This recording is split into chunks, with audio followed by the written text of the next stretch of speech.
More than 20 countries have formally applied to become parts of BRICS, ranging from Saudi Arabia to Ethiopia, Argentina, and Indonesia. Experts say Saudi Arabia is a strong candidate as a major economic and energy power in the Middle East, with a growing role in regional diplomacy. With Indonesia, with world's fourth largest population, is another strong contender. Indonesia being such a large economy, unimportant in the electrification clean energy tech.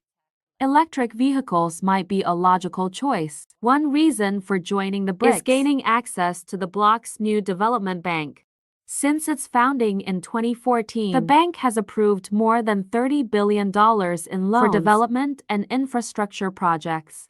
Access to funding from this bank, which seemed to be having more favorable terms than a traditional development bank like the World Bank or the IMF, is definitely something attractive to a lot of countries. The new development bank also wants to deepen the use of local currencies instead of the US dollar, trade and financing between the BRICS nations.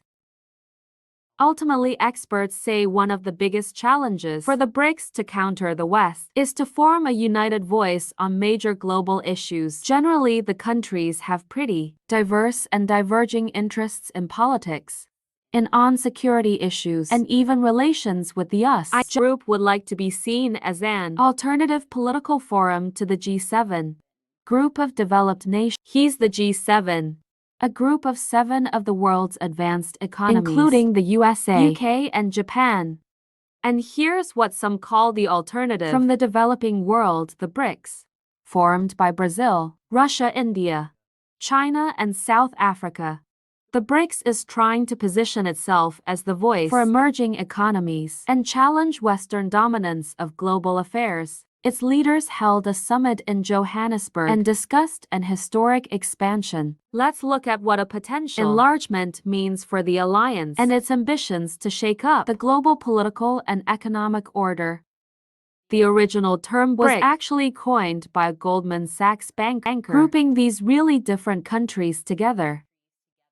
Because they were so fast-growing, the leaders of Brazil, Russia, India, and China formalized their relationship in 2009 and invited South Africa to join the alliance. A year later, they decided to take that idea in an effort to create a bit of a political and economic counterpoint to what's perceived as the Western hegemony of the global political and economic spheres. The BRICS countries together make up more than 40% of the world's population and almost a third of the world's GDP.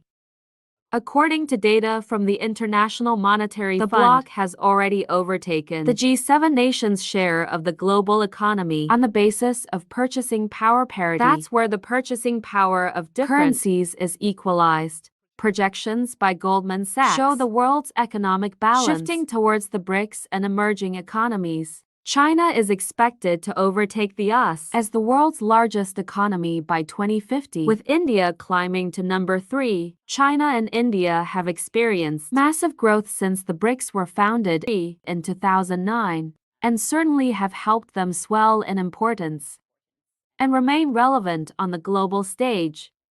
China and Russia are pushing to enlarge BRICS. Experts say Beijing is keen to create an alternative grouping to counter the USA and the West. The world stage. China has been bullish on expanding BRICS for some time, and they're particularly keen at the moment because of the trade tensions with the USA. And the USA looking to diversify its supply chains away from China. Russia sees an expansion as to gain more international allies following its full-scale invasion of Ukraine. South Africa publicly supports the expansion, as does Brazil, but experts say behind the scenes, Brazil and India wants a more measured approach. It seems that they are concerned about the group leaning to autocratic, so they want to have very specific requirements for admission to make sure that there's a balance amongst the members and that it doesn't become sort of the autocratic G7.